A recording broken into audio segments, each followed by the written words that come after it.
Good afternoon. We are honored and privileged to host this afternoon Mr. Amos Hochstein. Honorable Amos Hochstein, they used to be the senior advisor of the President of the United States. Good to have you here. And I would like to open with one key question. How do you see the future after the war between United States, Israel, and Iran, and after the MOU? What is the horizon? How do you portray the horizon? Well, first, it's good to be back at the Herzliya conference. This conference clearly has grown, continues to grow, and to be one of the most important places to have discussions about not only the national security of Israel, but of the region. So it's really good to be back here. Look, we're at a critical moment right now. We made a decision in the United States to go to war, an unprecedented decision to go to war against Iran twice in the last year. Once exactly a year ago in June, which was a narrow to join the Israeli attacks on the nuclear facilities, which was a narrow in scope and narrow in time. And then we repeated it with another war in February, which we're now towards the end of, or at the end of. The reason I bring up the June war is because at the end of that war, we declared, both the United States and Israel, that essentially the nuclear capacity and the capabilities of Iran were either obliterated, as President Trump said, or as Israel said at the time, were set back years, significant damage. It was a victory. Only a few months later, we're now trying to understand, why did we even go to war in Iran? And the issue is, today we talk about the nuclear issues, but here's what happened. We went to war when the protests started in December and January. The Iranians took the extraordinary measure to massacre their own people, perceived to be weak, and the decision was to go for a regime change war. The president said help is on the way. We messaged the Iranians that when the supreme leader Khamenei was killed by the Israeli attack, that the president said he would name the next supreme leader. And when that all collapsed, we had to go to we ended up in a war. We didn't know why we were there, what we were there for. And it ended with the MOU as abruptly and suddenly as it started. The war was a mistake. But the MOU was almost a surrender by the United States if you just look at what the conditions that we talked about for the war were. The nuclear, the regime, its missile capacity, and now drones, and the support for the proxy terrorist groups. President Trump got out of the JCPOA, out of the previous nuclear agreement, because he said you couldn't trust the Iranians on nuclear, and it did not include protections on their, or restrictions on their nuclear program and their proxies. Here we have an MOU that gives all the incentives to Iran in advance. They got an unfreezing of assets from Qatar, the ability to go back to remove sanctions on their oil and petrochemicals worth billions of dollars. With the only mention of the missile program and the proxies is that it's not on the table for negotiations. And now a lengthy negotiations towards something that will look like the JCPOA. But they got all of the advantages on day one. On day one. Moreover, the president then said that the missile program of Iran is a legitimate program. Saudi has it, so why can't they, is what he said. Republican senators came out in the press and said they need to have a missile program because they deserve to have one because it's for self-defense. So all the goals that we had, where do we end up? A regime that is stronger today than they were before the war. There are no protesters going out to the streets now. They know the regime is strong. They have the time and the space and now the financial resources to reestablish the regime in the country, to do whatever they want to do as far as rebuilding their weaponry and military programs, and be ready for whatever conflict comes next, because they did not change the ideology of the regime. So to me, this is a very dangerous moment. I'm happy that the war ended because I thought the continuation of the war was bad for America. But how wars end matters too, and this was a terrible way and a dangerous way that makes America less safe and the region less safe. That's in spite of unique operational performance of military performance based on U.S. and Israel, or Israel and U.S. capabilities. Look, I think that the United States military performed exactly the tasks that they were required to and requested by the commander-in-chief. And I take no exception. On the contrary, I'm proud that the United States military is able to act with allies in the region and is able to execute on those challenges. I disagree with the decision to tell them to do so. But here's the thing that we think about it. The United States is still the greatest military and the largest military on the planet. Israel is the strongest military in the region. Nobody argues that. Not their friends and not their enemies. But Israel also has probably they've demonstrated they are the best in the world at remarkable operational capacity of intelligence-based military operations.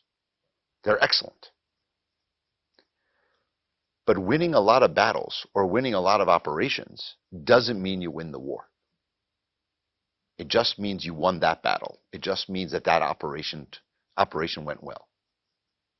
It doesn't mean the overall strategic imperatives were not achieved here. And I think not only made America less safe, because our adversary Iran today believes itself to be stronger. I think that's true for Israel too. It is more isolated. It is pushed more into a corner, and its enemies are not any weaker today than they were before the war. So what we need to expect for now, let's say 10 years from now? Well, that's what I'm worried about. How does this negotiation move forward? Clearly, I agree with President Trump, which means that President Trump agrees with President Obama and President Biden about the fact that the JCPOA was probably a good deal.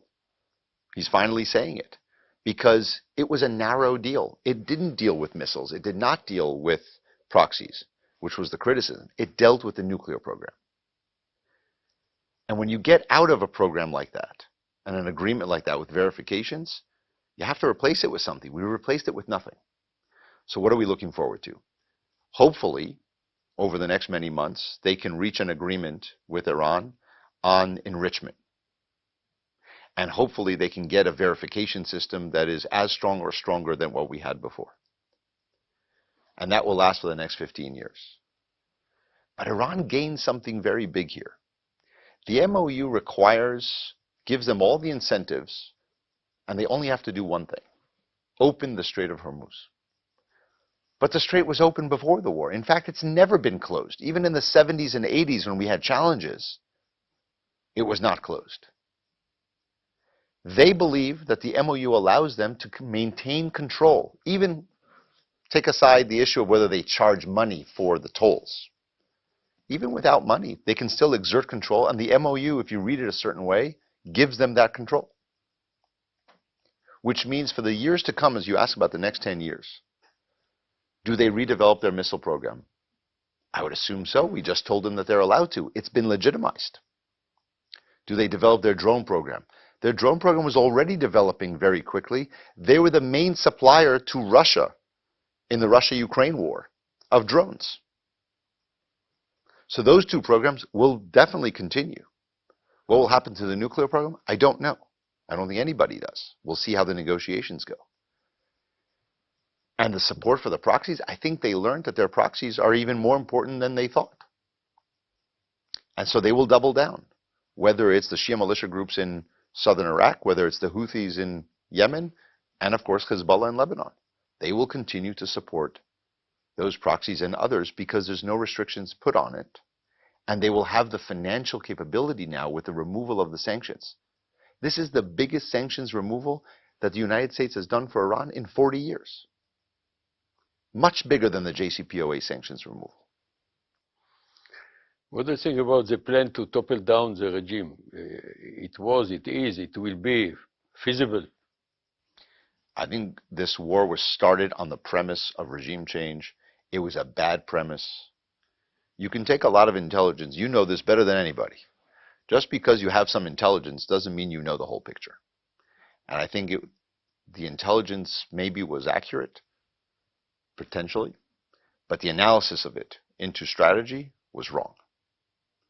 The regime had prepared for the moment, and killing Ali Khamenei, the supreme leader, was not enough.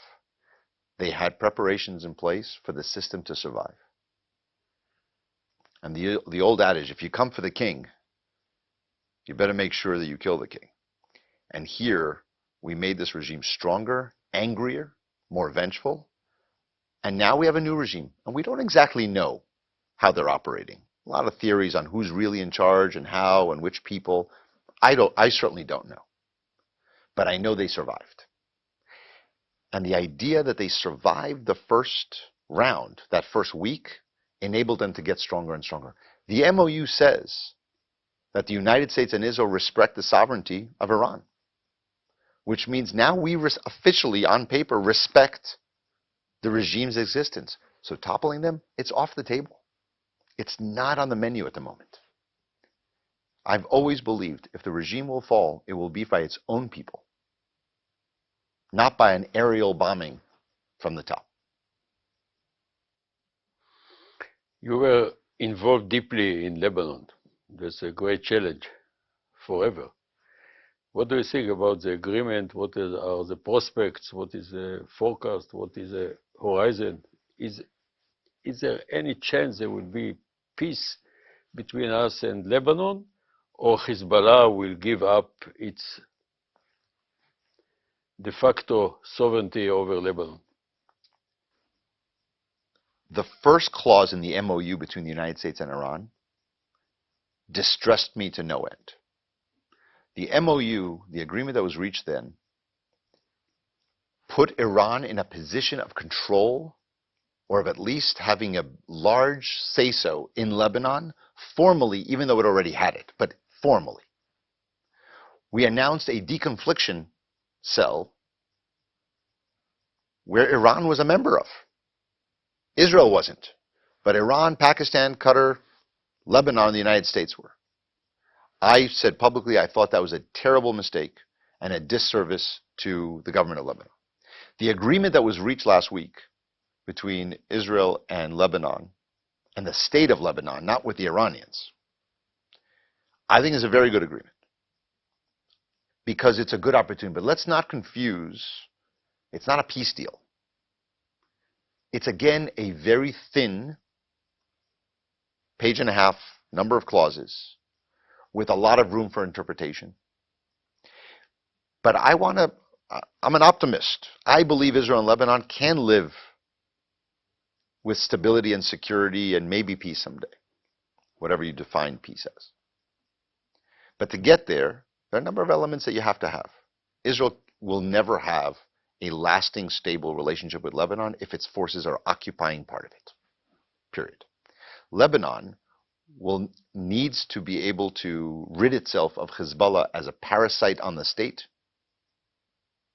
dragging into war after war that are against the interests of the people of Lebanon.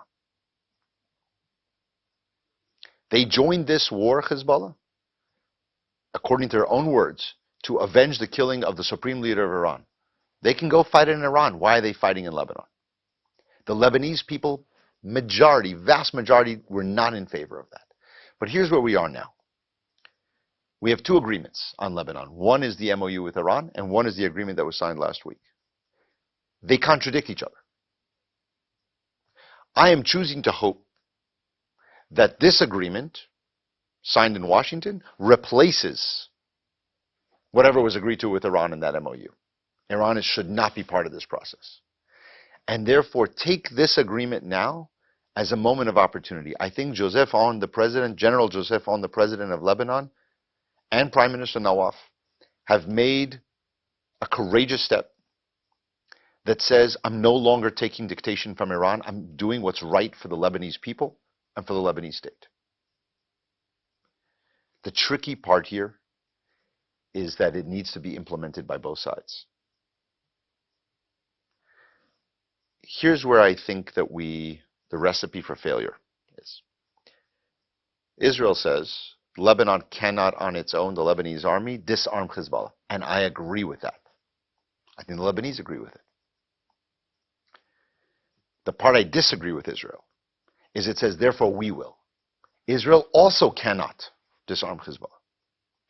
And therefore what I think has to happen, as was originally envisioned in the ceasefire of 2024, was to create a mechanism where there would be an Israeli withdrawal that is phased, with the Lebanese army coming in and taking over those positions. Now they're doing pilot projects, which are fine, but they have to be ongoing and verified.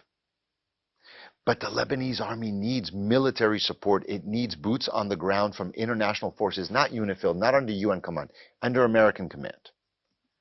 European, Indonesian, whatever it is, who support those forces in clearing out Hezbollah's operations in south of the Litani district region. If we just say Lebanon has to do it on its own, it's not going to happen. Lebanon needs the support. And now that the president and the prime minister are showing resolve, that's good news for Lebanon, it's good news for Israel, it's good news for the region. But we cannot walk away and just say, let this just be on its own. It will fail. We've had many agreements. There's nothing historic about this agreement. We had an agreement in 83. We had an agreement in 06. We had an agreement in 2024. Plenty of agreements. What we haven't had is the international community taking seriously the move of disarming Hezbollah, specifically south of the Litani. And Syria can play here any function, or? No, I think this idea of, I think nothing gives fear in Lebanon as much as hearing Syria should come into Lebanon. The last time they came in, they didn't leave, caused a civil war. It wreaked havoc over Lebanon. This is something the international community, led by the United States and the U.S. military, supporting the Lebanese army to assert jurisdiction and sovereignty over its own territory. Israel should not be in South Lebanon, neither should Hezbollah. Hezbollah is as much a foreign force as Israel is. They may have Lebanese structures, but they announced publicly at the beginning of this war in March, early March, that they were entering the war at the behest of a foreign power. Lebanese army should control it. After 7th of October, I think we need to get rid of Hamas. That's also included in all initiatives, including the President of the United States. But Hamas still exists. What we need to do in order to get rid of it? I think the similarity between the last ceasefire with Hamas, which was signed by the Trump administration, about 9 months ago or so, and the one with Iran and the one with Lebanon, is that it is a short number. One is 20 points, one is 14 points, and so on. Both of the other ones are 14. But neither side ever agrees to all the points. They all choose to say, I agree to these points, and the other side says, I agree to these. After all, point 20, I think, in the Hamas negotiations was a recognition in a Palestinian state, which Israel says, no, I never agreed to that part. And withdrawal from the yellow line all the way back to the original line between Israel and Gaza, and all these other things the Board of Peace is supposed to deliver. So far, not much has been delivered. And time plays on the side of Hamas. They have reestablished themselves as the dominant force, both civil and military, in Gaza. Nobody's shooting, but as you know well, the fact that nobody's shooting doesn't mean nothing's happening. A lot's happening. Israel is still conducting operations, and Hamas presumably is rebuilding its military capacity to fight the next fight. And the people are as miserable today as they've ever been, because you have 2.2 million people lived in Gaza, in the most dense part of the world, before the war, and now they live there in half the territory. Same amount of people. And so I agree that we need to move forward on some kind of force that can come in, and there's a lot of good ideas out there that have been established to create an alternative to Hamas, but it's got to happen. We were told, we had a document, and nothing has happened since then. That's my fear on the Iran side. That's my fear on the Lebanon side. We have a big announcement of a big deal. It quiets everything down. People are not dying, or maybe fewer people are dying. But the status quo, and we pretend that the status quo is staying, but there's no such thing as status quo. It doesn't exist. The field is always changing. And I worry that this here is an illusion of stability and peace and quiet while we're preparing for the next conflict. There is a crucial issue at stake, the future of our unique relationship with United States of America and State of Israel. How do you see it? This is a terribly sensitive moment in time in the historic relationship between the United States and Israel. Israel's benefited greatly from the support of the United States. The United States has benefited from the relationship with Israel. My personal view is something changed dramatically between the United States and Israel somewhere around 15 years ago. It started changing already in the late 90s. You know, I was a young staffer on Capitol Hill when Oslo happened. And it was an extraordinary moment where the opposition in Israel came to see us in Washington to tell us to oppose the government of Israel. They lobbied against the Rabin government because it was against Oslo. This continued where I think the moment of real crescendo was when the President of the United States was advocating a policy that Israel did not like, and the Prime Minister of Israel went to Congress to speak to Congress against the President of the United States in his own town. Not on TV, not in Israel, but to come to Washington to speak out against the President of the United States, Barack Obama. Has had, I think Israel is paying a price for that to this day. Israel went from being a bipartisan issue that does not get involved in American politics to being first a part of the Republican Party, and after that become a part of the Trump organization of the Republican Party. And it comes with benefits. The President of the United States, when he's on your side, give you benefits. But it also comes with a great cost, and I think you're seeing that. That cost that I warned Israeli government officials on since back 2010. You're losing the young generation in the United States. And if you're even telling the Jewish community, a young Jewish person saying, I'm going to make you choose between your values and your support for Israel, they'll choose their own values. And if I go against the Democratic Party and the President of the United States, what interest do they have in supporting you? So I think this is a very dangerous moment. I'm hoping that there's a change in attitude in Israel, that there's a government that doesn't have extremists, and I'm talking about the type of extremists that are in the Israeli government today, that maybe Israelis like to say, well, they don't represent the country, but they're ministers. They're in the cabinet. And they're, what they say on Twitter or X, what they say on American news, it's reported all over the world.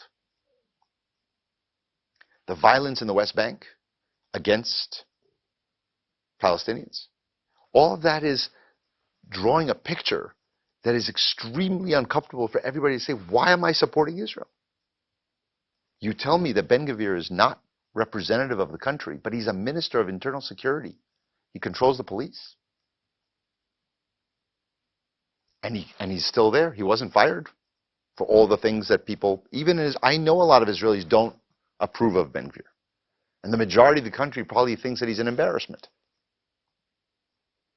But he's still in the government. So I'm hoping that there's a change in government that doesn't have extremists in it. I don't say who should be prime minister. Israelis will have to make that decision for themselves. But the idea that the special relationship between Israel and the United States will survive on its continuing, if everything continues as it is today, the same, just more of the same, I think it's going to be very difficult. I think people need to look at what is happening around the world and the United States, on the far left and on the far right. There's no uniqueness to the far left over the far right except for where we are on the time horizon. 5 years ago, people told me, look what's happening on the far left. And I think people didn't pay attention to that part of the constituency of what their thoughts were, what their concerns were. Same thing's happening on the right. The anti-Semitism that we see on the far right is no different than the anti-Semitism on the far left. These are both cancers. And cancers grow. They never stay the same unless you fight them. And so I think in this moment, I'm not blaming anyone in particular, but there has to be a change, or there will be a danger to this relationship overall, and it's going to have to evolve and change to address where we are today. What are the chances to renew the MOU that will expire at 2028? Or what will be the type of it? Or, I mean, how it will look like? Look, I think a big effect will be that the Prime Minister of Israel said that he wants to end aid to Israel. So it's hard to blame American political leaders who come out and say, you know, I'm against aid to Israel, military aid to Israel, and then they say, well, that's what the Prime Minister of Israel says. So what that does is that we're now in a debate of, the Prime Minister of Israel said 10 years. Some people say we should do it right now. So now we're in a debate on timeline. I personally think that we should have a serious conversation about what Israel's needs for self-defense are. Probably not debate that in constantly every subject of it in the open. There should be serious conversations. Understanding that the MOU is not going to look, if there is a new MOU, it won't look like the old one. It's going to be different, both because Israel says that they don't want it at the same aid level anymore. Israel's going to develop its own military capability, I think, and wants to do that. But I don't believe it can do as much as it says it can. And so there's going to have to be a new relationship. So I don't know what it's going to look like, but I would suggest having those conversations sooner rather than later. And I think this idea of Israel by itself and for itself has never been understood. Quite frankly, I think Israel meant something else by it. But it's quite offensive in America when people say that, because the United States believes it gave Israel an enormous amount of capability and financial resources. So we're going to have to come up with a new system, and the MOU will have to look very different than what it does now, and that's if we can even get one done.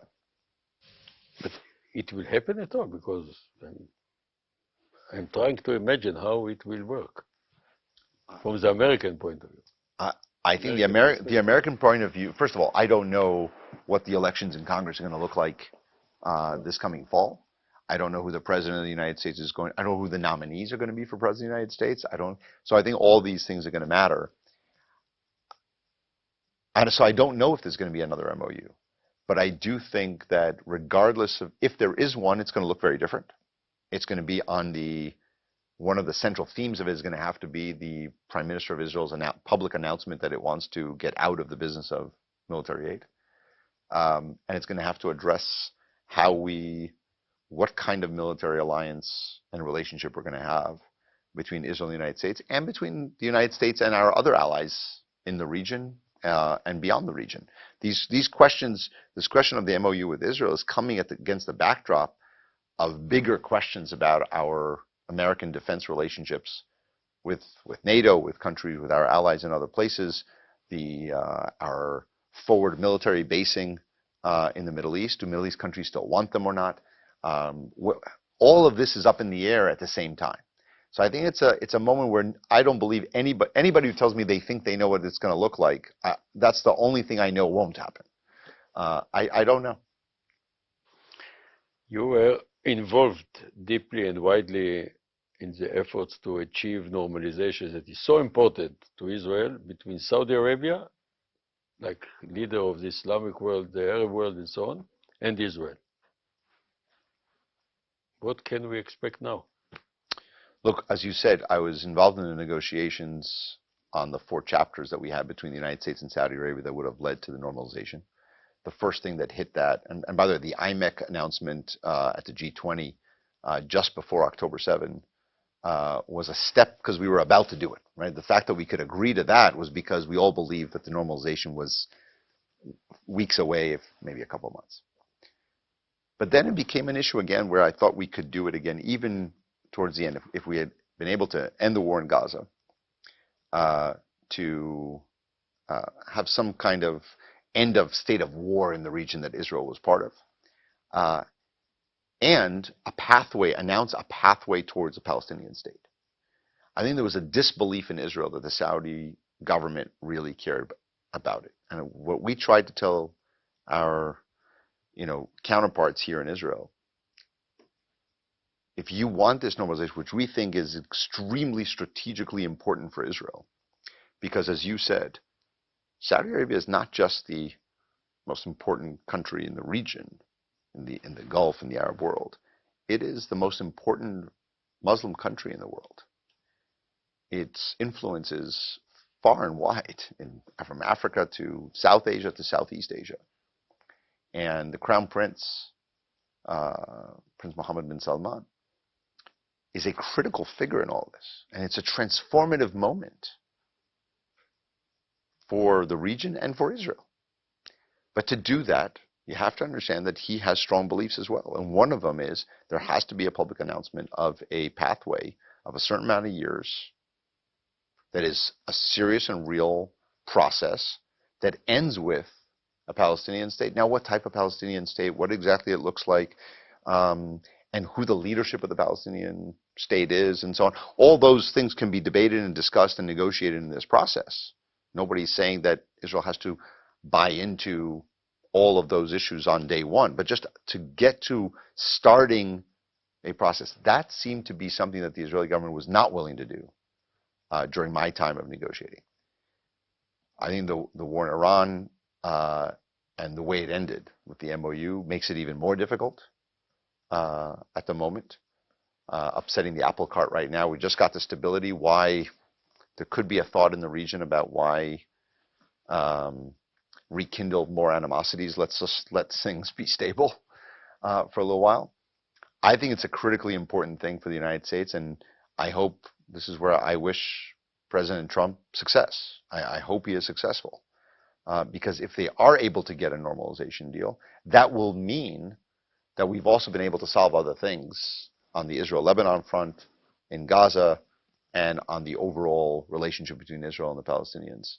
And so that is the right move. It's where you sit right now. It's hard to see it happening anytime soon. But I hope that everybody keeps trying, and I hope that the people of Israel understand how important it is to have this arrangement, that it's worth some strategic risks because the overwhelming benefits from a relationship with Saudi Arabia are so important. How do you see Turkey today? Look, President Erdogan has turned himself into a critical factor in the region. He had a lot to do with the toppling of the Assad regime and replaced with Shara, which HTS that Shara had led was supported and closely aligned with the Turkish military and Turkish services. It plays a fairly outsized role. I think the relationship between President Erdogan and President Trump seems to be a very, very close one, a very good one. I think the Turks were brought into the process to end the last ceasefire in Gaza, and expect to be a player in whatever happens in Gaza next, if anything does happen. They have a foothold in Syria. I think they'd like to have a foothold in Lebanon. And I think, not I think, but Erdogan, just taking President Erdogan's comments, public comments at face value, he believes that Turkey has a very strong role to play in the broader Middle East. I don't think everybody in the Middle East supports that view, but it's certainly his. We're going to have the NATO summit in Turkey, and the president said the only reason that he's going to the NATO summit is because it's in Turkey. And so I think it's a powerful player at the moment that has to be contended with.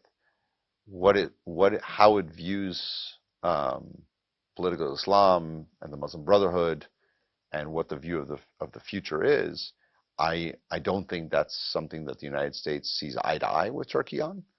And there's a lot of concern that I have around that. Its role with its relationship with Russia and vis-a-vis Ukraine.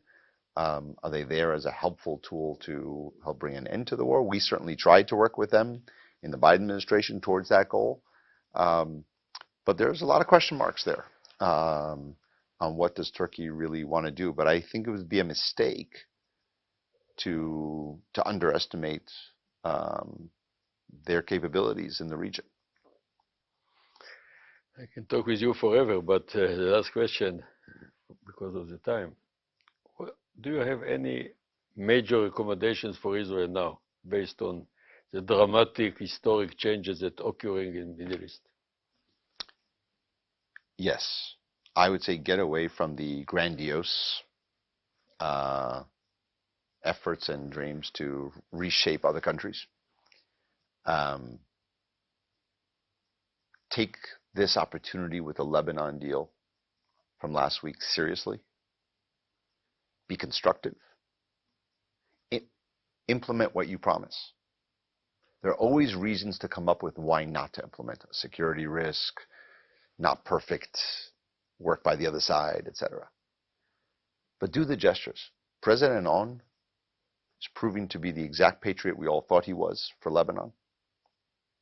The stronger he is politically, the more he's able to deliver. Same with the Prime Minister of Lebanon. This is a moment in time. Don't try to win every point. Allow other people to win points. And look at the strategic long-term goals more than just winning the day. Because you can win every day of the year, and still lose the year. So don't try to win every day. Try to win the long term. And I think Israel deserves to get out of a state of constant war that it's been in since October 7. The region deserves that. But you can't if you're still in the mindset of I got to win everything all the time. And I got to beat everybody every time and all the time. So Israel is a remarkably successful country when it comes to science and technology and medicine and logistics, and so much to offer the world. But it needs to be part of the international community and needs to understand and read the geostrategic reality on the ground around the world, not only through a lens of victim and someone, they all hate me, so I have to fight back, but also see, how do I fit into this? How do I interact with the world in a different way in order to bring all the benefits that Israel has to make Israel move forward, which I think is entirely possible. I mean, again, Israel has had more success in these areas. Look at the Israeli economy. Look at everything else that's coming out of Israel. It is so impressive. And it's a shame that it gets held back by decisions of the government, especially when it gets held back by extremist elements of the Israeli government that say and do things that are completely unacceptable to anybody watching it from the outside. So I think there's so much there, but sometimes there needs to be also a look in the mirror and say, maybe it is me. Maybe I do need to do some change of direction. Honorable Mr. Amos Hochstein, I would like to thank you from the bottom of my heart for this fascinating interview. Thank you. It's good to be here.